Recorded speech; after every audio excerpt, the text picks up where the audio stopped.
you done now? Hi, everybody. This is Bob Gale, co-creator of Back to the Future, and you're listening to Brad Gilmore. Oh, Brad, what have you done now? Doc! Okay, relax, Doc. It's me. It's Martin. Oh, it can't be. Just sent you back to the future. Yeah. Oh, I know you did send me back to the future, but I'm back. I'm back from the future. Great Scott. Wait a minute, Doc. Are you telling me that you built a time machine?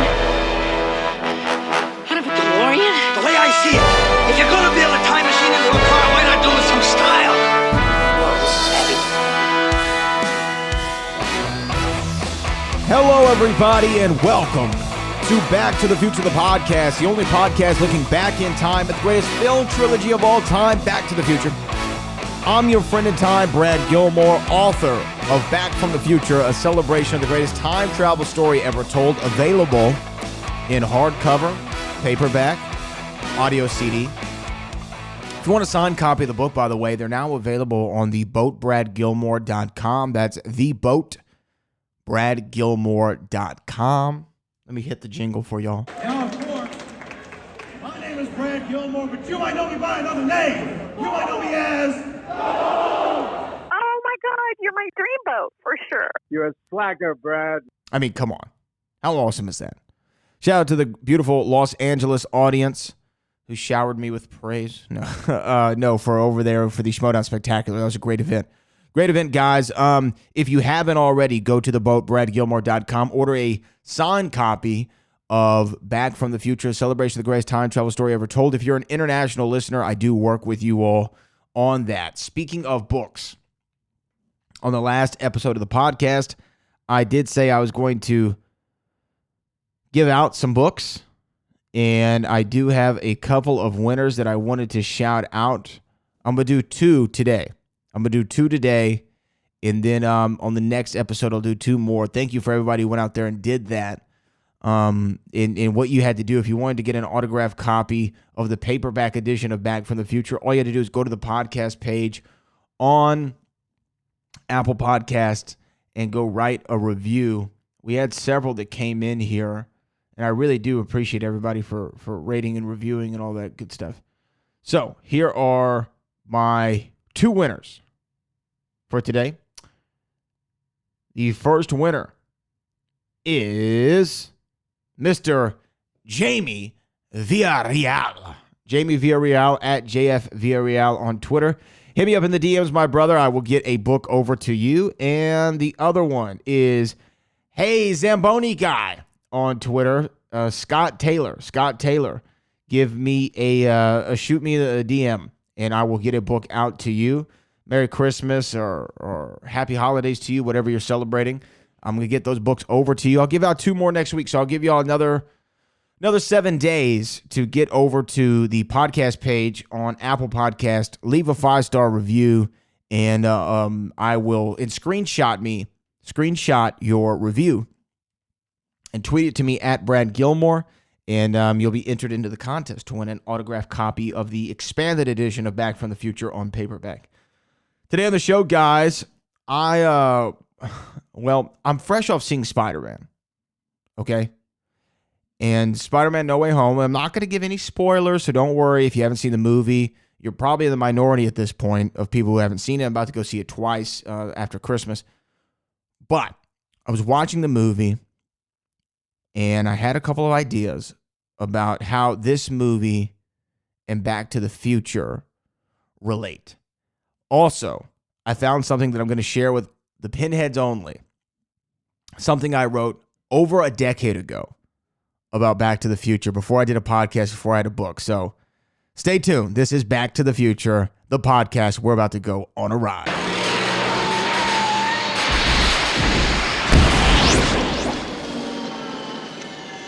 Okay. So Spider-Man No Way Home. Again, this is not a spoiler review or anything like that. I will do my best to not spoil any part of the movie, and I have no plans on doing that. But the movie is fantastic. Super well done. But in the trailers, we know we hear Doctor Strange talking about the multiverse. And the multiverse is an interesting concept in which we know very little, is what he says. And essentially, it's multiple realities existing all at once. So, in case you're not familiar with the concept, I'm Brad Gilmore, but in this universe, in another universe, there's another person named Brad Gilmore who does all the same things that I do, but lives a different reality and a different life, okay? This is how it's explained in No Way Home. Similar to how it was explained in Loki, the Disney Plus series, which we had Michael Waldron on, which was a time travel adventure in a multiverse. Go check out that episode of Michael Waldron if you didn't, called Managing a Multiverse. We talk about Loki and we talk about pro wrestling, but it ties into the overall concept of Back to the Future. So when I was watching this movie, the way that they did it, and this is, again, not giving anything away. This is only stuff in the trailers. We know that people like Doc Ock and the Green Goblin and Electro, who were all from previous iterations of Spider-Man and other movies, appear in this movie. That's public information, not giving away any spoilers. I just want to make sure that people don't come after me and kill me. Because when you give away spoilers, people get upset. Okay. So they are existing in other realities, and they find themselves in Tom Holland's Spider-Man's universe. They were from the Amazing Spider-Man series, the two movies that Andrew Garfield did, and the trilogy that Sam Raimi and Tobey Maguire did in the early 2000s. These villains are finding their way into a new reality. So you have these legacy characters in conjunction with the new crop. You know, Ned and Zendaya and Tom Holland and Marissa Tomei as Aunt May, which, by the way, Marissa Tomei looks sensational at 57 years of age. She is turning back the hands of time, and she, Marissa Tomei as Aunt May, gets our Great Scott moment of the week. Can I get a Great Scott?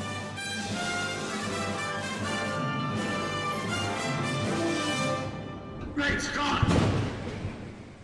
So, they're all kind of in conjunction with one another.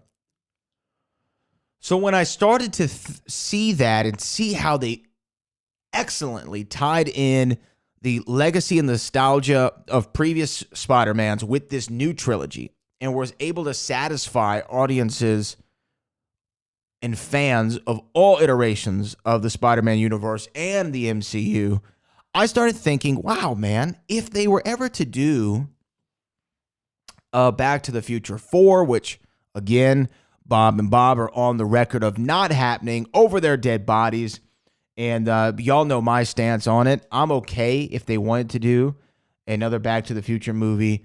They just did Ghostbusters Afterlife, which was sensational. Glad that they did it.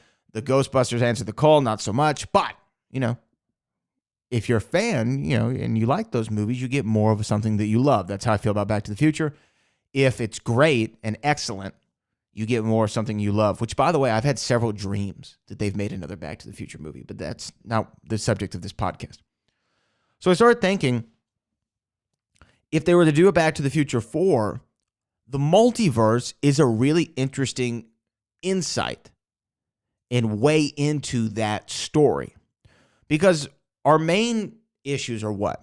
Okay, they're replacing Michael J. Fox as Marty McFly. There's only one Marty McFly. The characters have aged a little bit. Are they going to recast? Well, we want to see the original cast. Well, they have to recast because all the cast members now, especially the protagonist, are much older than 18 or 17, right? So you have to have newer characters for a newer generation. It would be hard for someone who is 10 years old to go see a 50 or 60-year-old Marty McFly and aspire to be like that person, right? We all wanted to be Marty McFly because he's this 17-year-old badass on a skateboard with a beautiful girlfriend traveling through time, and he's so cool. He's a dreamboat, right? So you would need to have someone younger to represent, okay?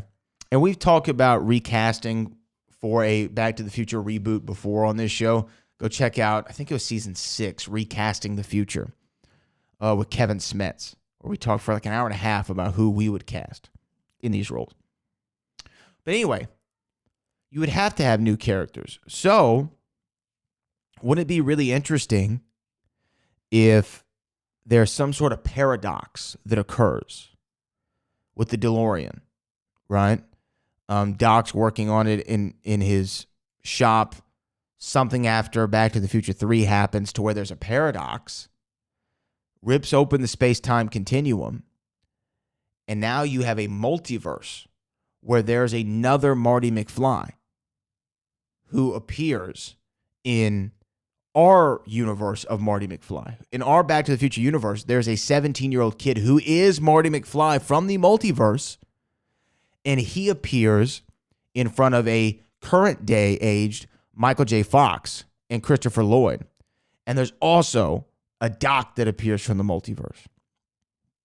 Multiverse versions of Biff, whatever. But the object of the movie isn't to get back to the future as it was in the original trilogy. The object of the film is to get back to your universe. Right? So you can still have these legacy characters. You can still have a new Marty McFly, but able to balance it out more to where you could satisfy all audiences. So the way Ghostbusters Afterlife is you had a new young crop of kids who discover all this Ghostbusters tech, and then you have like a cameo from the legacy people. In Spider-Man, the villains are the same villains from the previous iterations, and you meet characters along the way that are important to the story, and they're not just a cameo in the movie. You know, they're a very important part of the story. There might be a cameo or two, but for I'm not spoiling anything. Don't spoil. Don't do it, Brad. But they're able to, use these characters in more than just a cameo capacity in a very important one.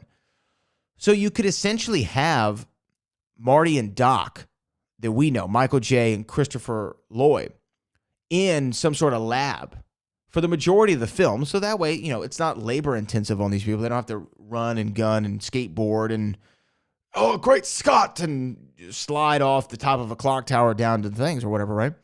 But they can be an important part of the film by staying in their kind of laboratory, working with the multiverse version of Marty or the multiverse version of Marty and Doc to figure out how they're going to get them back to their universe.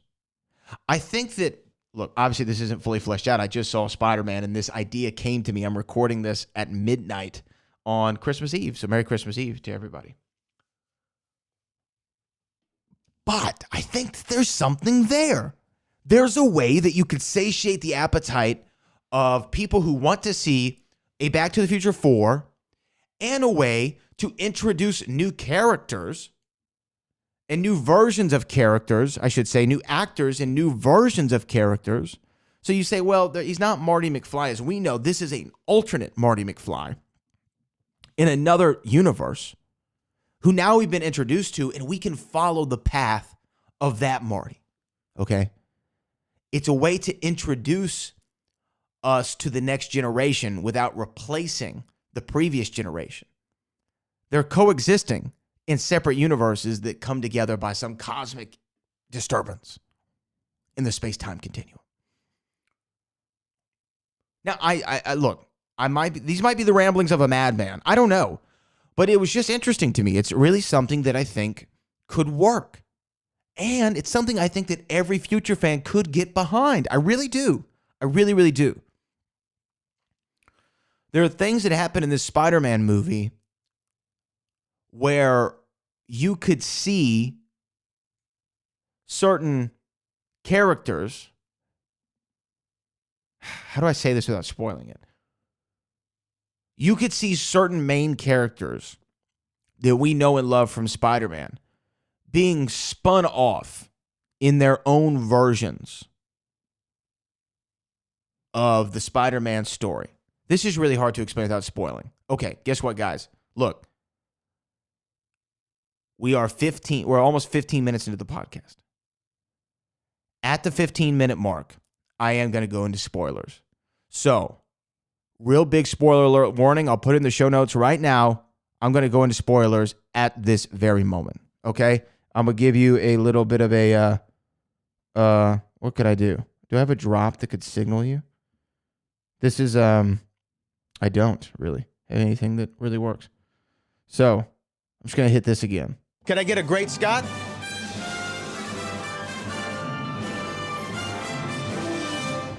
Great Scott! Okay. Now, after that, now the spoilers are actually on.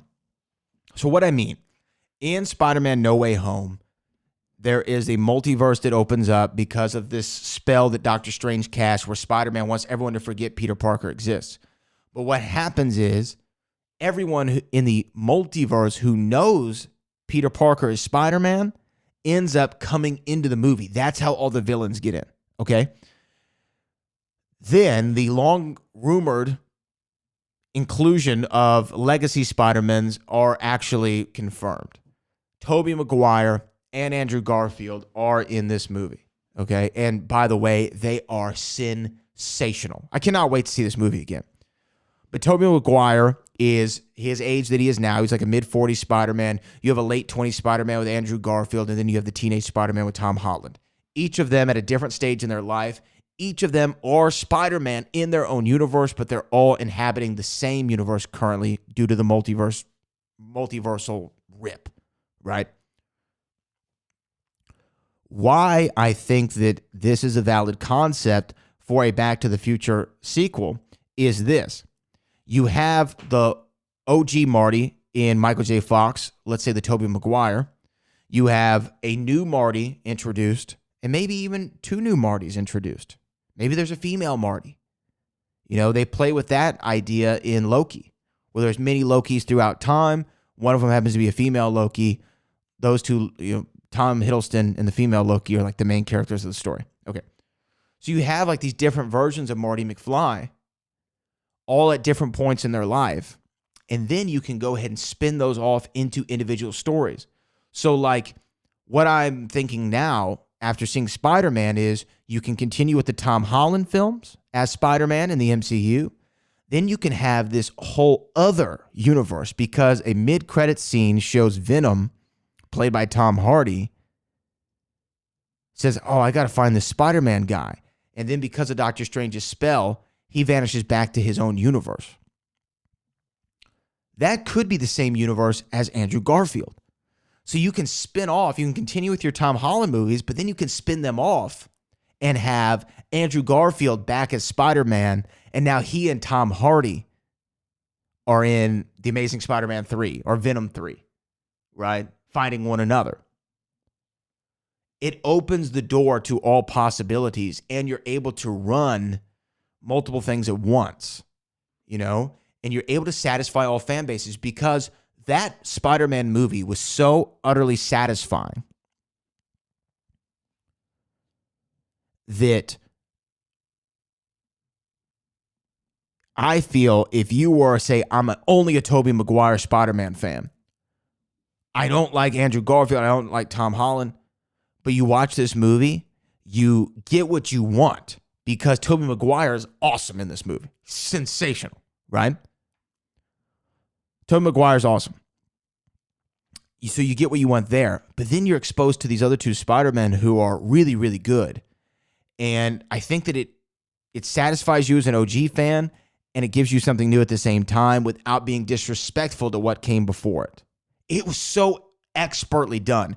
Green Goblin, Doc Ock, Electro, the Lizard, Sandman. They're all treated so well in this story that you can't be mad if you were just an Andrew Garfield fan. Andrew Garfield's maybe the best Spider-Man out of the three of them in this movie, right? So you're satisfied on all levels.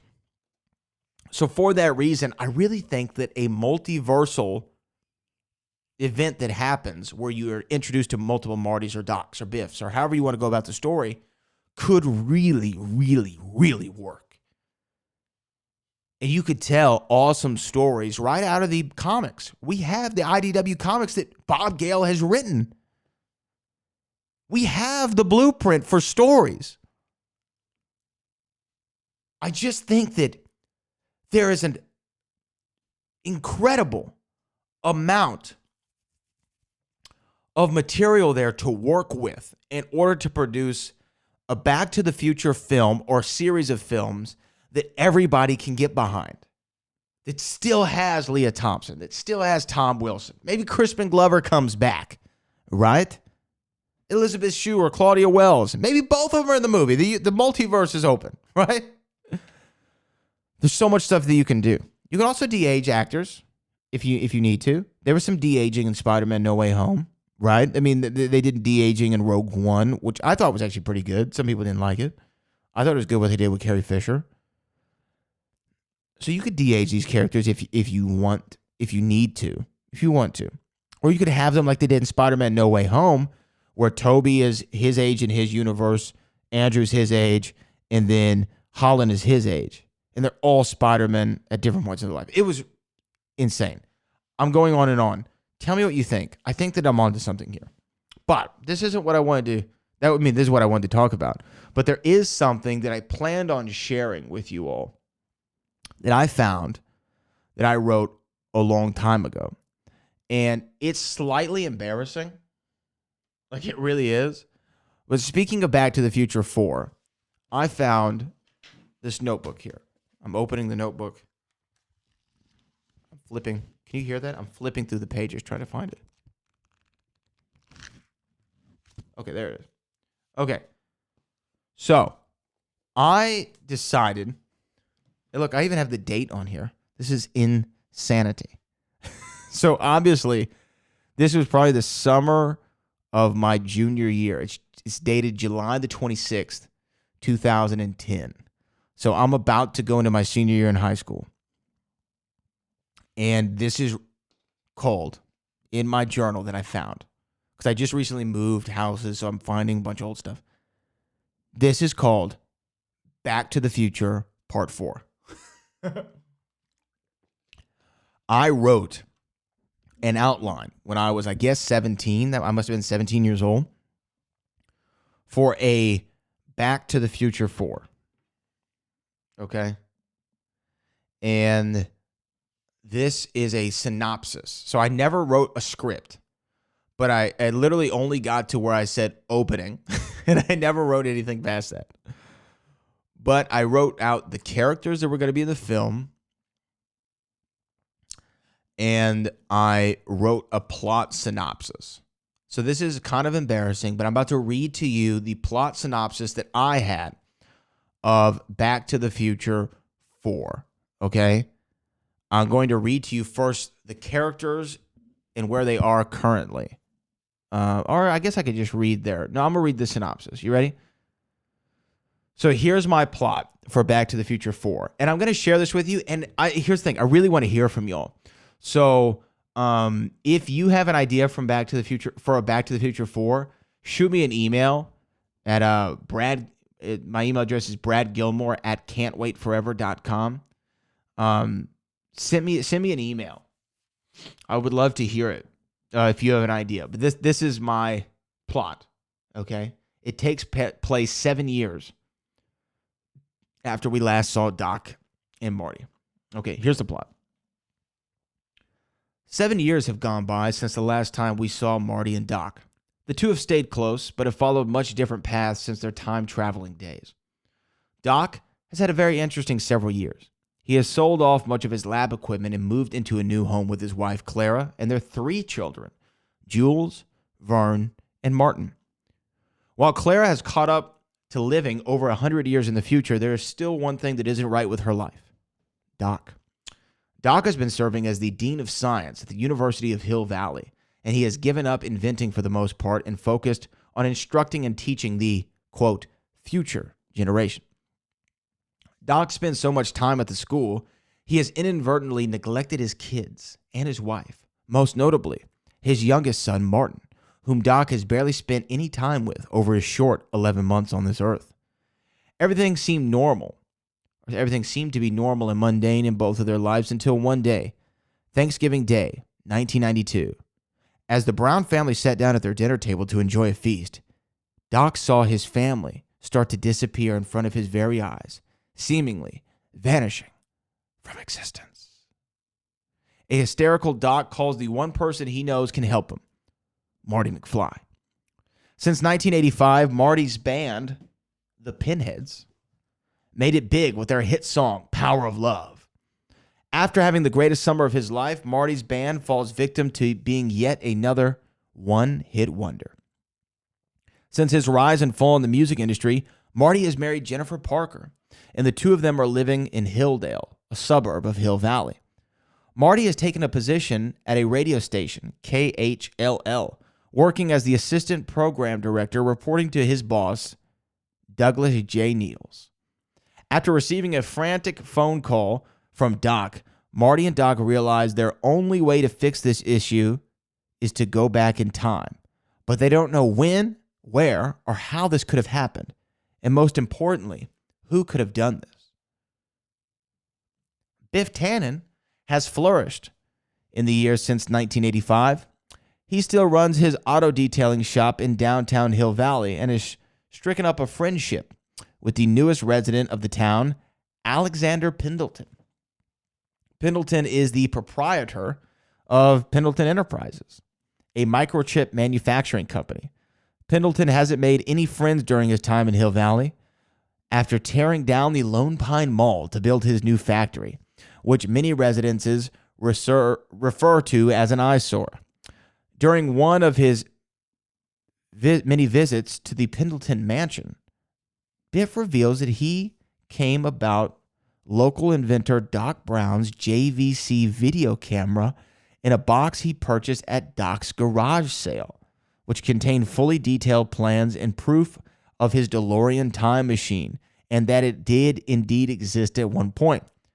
After some convincing of the videotape's authenticity and Biff's own anecdote of seeing a flying DeLorean in 1985, Alexander Pendleton sees dollar signs in his eyes and wants to rebuild the time machine and use it for commercial use. Alexander has a vision of selling time travel to the masses and making a killing. After successfully creating the time machine, Biff alarms Alexander with a thought. What are they going to do when Doc finds out about their plans to commercialize time travel? After a dastardly brainstorming session and a painstaking amount of research, they find out yet another one of Doc Brown's dirty little secrets. They find out not only where, but when Clara came from. They hatch a plan to go back in time to December the 24th, 1892, the very day Doc, Clara, Jules, and Vern went back to the future. All right, and that is my plot for a Back to the Future 4. After reading it, I really like my multiverse idea a lot more. There's some stuff in there. Okay, now mind you, I was 17 years old. I don't know exactly if all my facts, figures, and dates are all correct here, but this is literally a journal that I'm reading again to you for the first time. I read it right before. But anyway, I liked a couple of things, okay? I like the idea that he finds the JVC camera, plays it. Hey, Doc invented a time machine. Hey, I got these things from Doc's garage sale. Sounds a lot like Back to the Future, the game, right? Where Biff has Doc's journal in the garage sale after Doc disappears in 1986, which, by the way, we're going to be talking about the game soon. I like that. That's an interesting concept. I like that there's this evil guy who tore down the Lone Pine Mall and built a factory, and everyone in the town hates him but Biff. How he and Biff became friends, I don't know. We can figure that out. I like that, though. That's an interesting wrinkle there.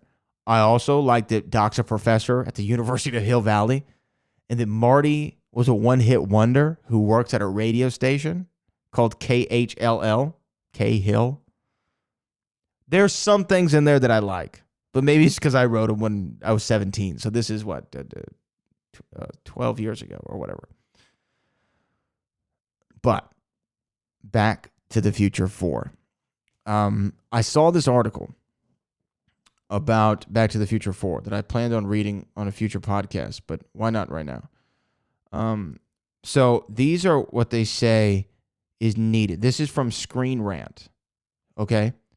So these are the 10 things we would want from a Back to the Future 4. I'm going to read these 10, and then really, I really want to start a conversation online. So either email me at bradgilmore@can'twaitforever.com or tweet me at Brad Gilmore.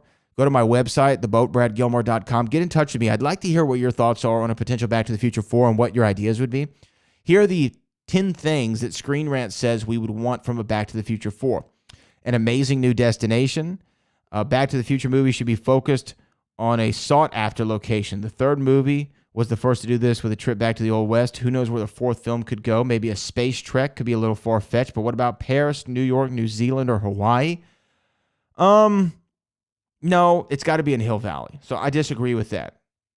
9, more than one stop. The new Back to the Future film would make more than one stop on its ride. The second movie is thrilling for many reasons. One of them is because they go to the future, the past, and then the present again. Some fans would expect Marty McFly to transverse through as much of time, space, time continuum as much as possible. Okay, yeah, I liked that about Back to the Future 2, that they jump around. Multiverse, you could be doing a lot of different things. The original cast, of course, you would need Michael J. Fox, Christopher Lloyd, Leah Thompson, Mary Steenburgen. The only problem, it says, is Crispin Glover would never reprise his role as George McFly. Never say never. Never say never. Okay? Same writers. The two Bobs must write the screenplay. Agree wholeheartedly.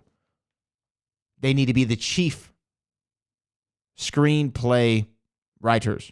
They need to be the two in charge. They make all decisions. But I think that, some new blood in the room wouldn't be a bad idea, just to bounce stuff off. This Michael Waldron, right? Ryan and Kaz Furpo, who wrote Eternals, who were on my podcast, The Brad Gilmore Show. Really good ideas about stuff like that. A gripping story. There are some high standards for any Back to the Future storyline. Some viewers even look upon the two existing sequels with disdain. If you do not like Back to the Future 2 and 3, I don't consider you a Back to the Future fan. For a lot of fans, nothing can ever top the first movie. That is correct. A 4 sequel would certainly live up to the franchise name, though. Could certainly. Fans want to experience a smart, gripping adventure. It would be great if the whole thing isn't too predictable. Multiverse. 5, we want to see romance. How does everything really turn out years later for Marty and Jennifer? Are Doc and Clara living happily ever after down the road? Those are nice plot lines that I kind of pick up on in my synopsis of Back to the Future 4.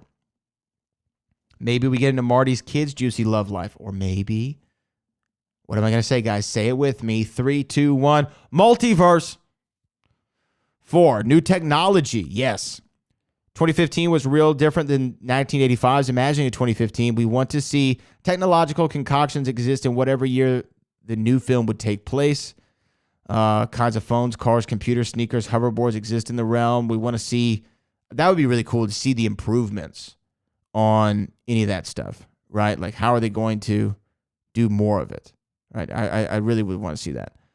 Like more technology. 2, homage to the previous movies. Of course, you got to do that. And the number one thing we want to see is that it does its own thing. It needs to be its own movie. The way it can do that is through a multiverse. Guys, I hope you enjoyed the rants of a madman today on Back to the Future, the podcast. We're going to be back next week with a brand new show. Got some great guests lined up. Until then, my name is Brad Gilmore. I'm your friend in time. This is Back to the Future, the podcast, and we will see you in the future.